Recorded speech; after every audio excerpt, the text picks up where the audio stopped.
Are you ready to get really organized as a PTO president? Well, let's talk about 10 different forms that you need to run your group. It's going to make your life so much easier when you have these resources right at your fingertips. So whether you are creating them from scratch, or my recommendation would be to get them already done for you. It's so much easier to have a done for you resource. All of the forms that we're going to be talking about are actually included in the President Success Kit. The President Success Kit instills confidence in parent group presidents, no matter their experience level, with tried and true guidance.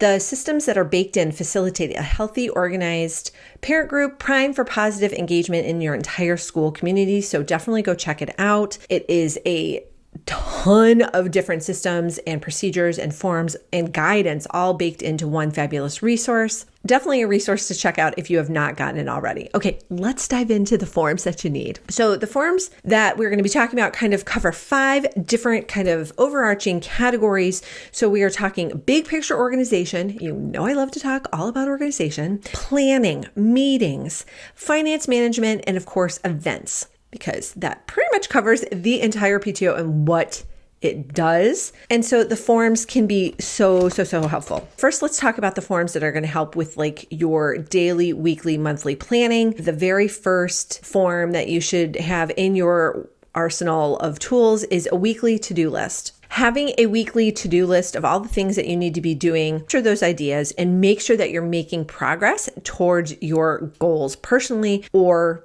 in your role as a PTO president. That's really how I personally plan my time when I am PTO president. I don't look at what I need to do on the daily because hopefully I am not doing things on the daily. I don't think I've taken care of things on the daily for a PTO thing since like lower elementary school, because the level of events and programs and all the things going on and all of the needs at the school are just so much more at that level. And of course they taper off as your kiddos get older, but at that stage, it was a little more intense. And so the need to track things really became important for me. If you write something down, then you're not going to be worried about it. It won't be taking up free rent in your brain. The next recommended form that I'd love for you to have at your disposal are idea tracking sheets. And it kind of is the same thing as the weekly planning sheets, but these are like more global ideas that you have for programs, for events, for fundraisers, for assemblies, like all those things when you were president, people come to you with a whole bunch of ideas.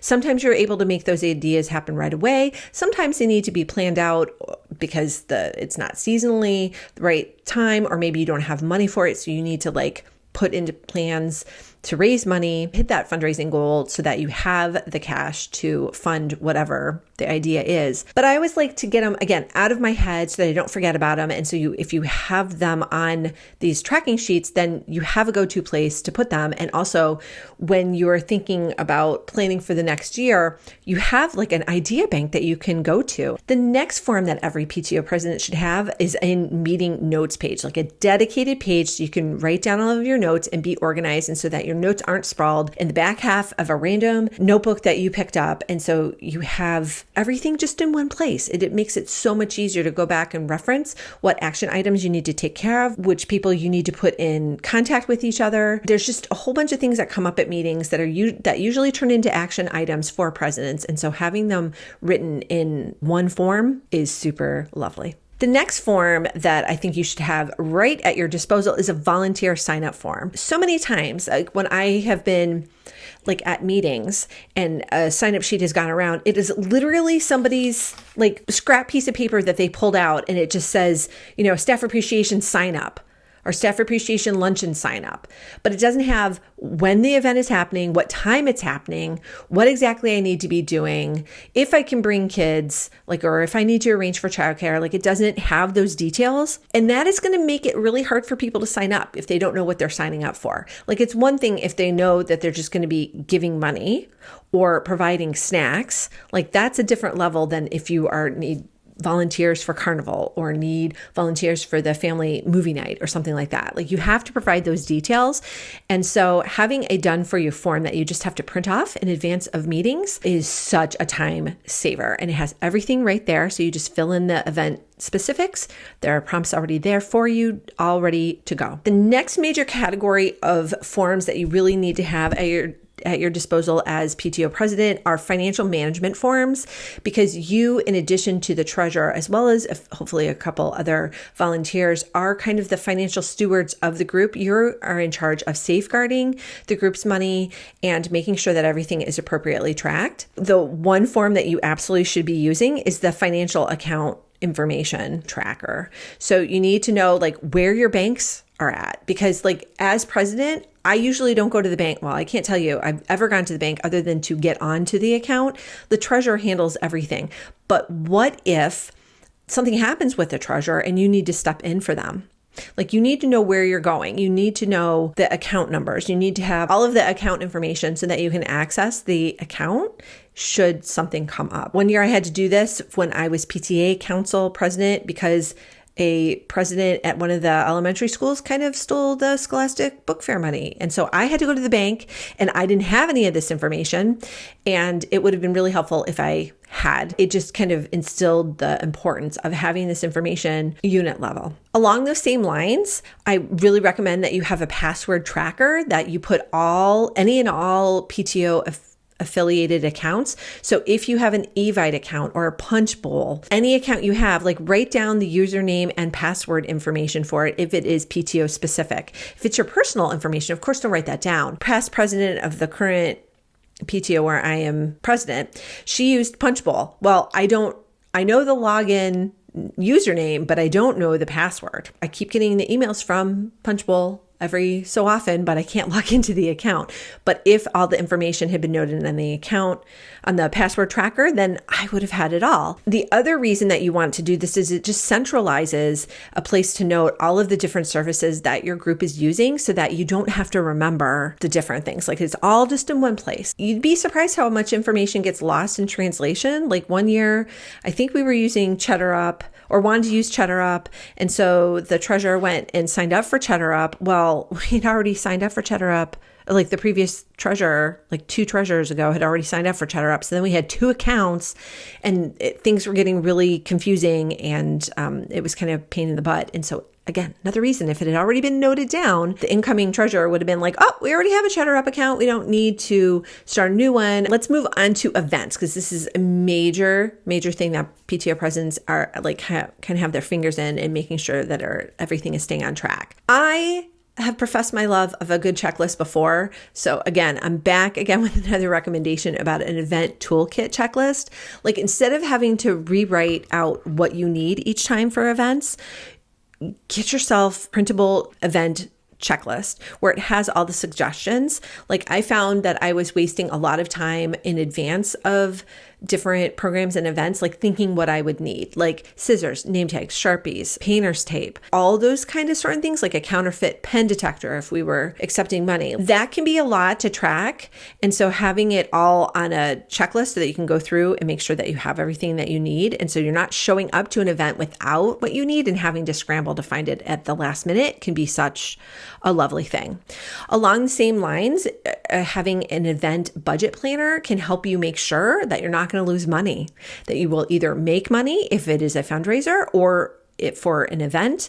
If you're just trying to break even, it can help you figure that out too by just planning everything.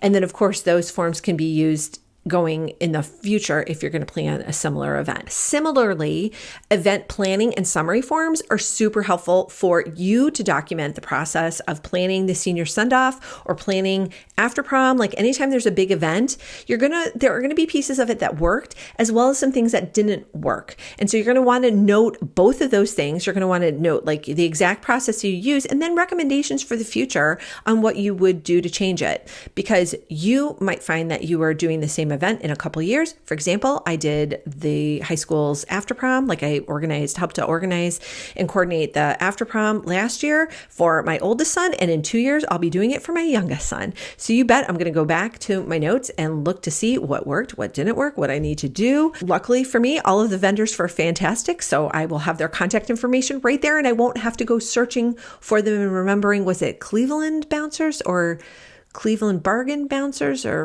Bargain Bouncers, whatever. Like I'll have all of that right there, and I won't have to guess about it. The next form that I recommend PTO presidents have is a leader contact form. It is super frustrating to be trying to pick up a check from someone or drop something off to an officer and you don't have their address and you have to wait for their response back from a text because it's something you're trying to do that day. Rather than doing that, get yourself a form or make yourself a form that lists all of the contact information for your officers so you have it all in one place. Another huge headache saver and a time saver too. The last forms that I recommend that you have at your disposal are board and committee chair summary forms. Both of these forms are very similar. They just have different headings at the top so that you know what's what, because a board members' responsibilities and their outlook on things are going to probably be different than a committee chair's. And so it is super helpful to have feedback from the board members and committee chairs on the regular so that you as the PTO, led by the PTO president, can make tweaks to procedures, processes, systems that you have in place to help make your group healthier, more efficient, running easier, all of that goodness. You're just going to want to make sure that you are not having all of the knowledge from your volunteers living up in their heads. You're going to want to get it documented. The board and committee summary forms are really not for you as president to use. Of course, you should fill one out as a board member in any committees that you were in charge of, but really they should be given to all of your board members as well as your committee chairs so that they can fill them out and so that you are helping to document what is going on in your PTO. Because that's going to save so much time in the end. There will be less recreating of the wheel, and really you will be improving upon your PTO on the regular versus kind of just staying in place. If people are just having to figure it out for themselves each and every time, it's going to be harder to attract and retain volunteers. It's going to be more frustrating than if you have some information to give to people and that they can use in their planning and executing of when they're organizing things and making it happen. I hope that this has been super helpful for you. All of the forms that we've talked about today are included in the President Success Kit. So go ahead and check out the link.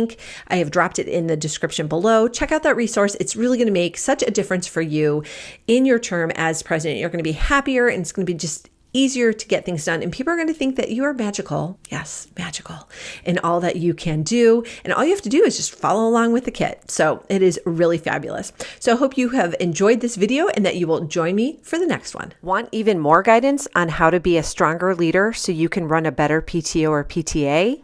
All of these resources and more are waiting for you at PTOanswers.com.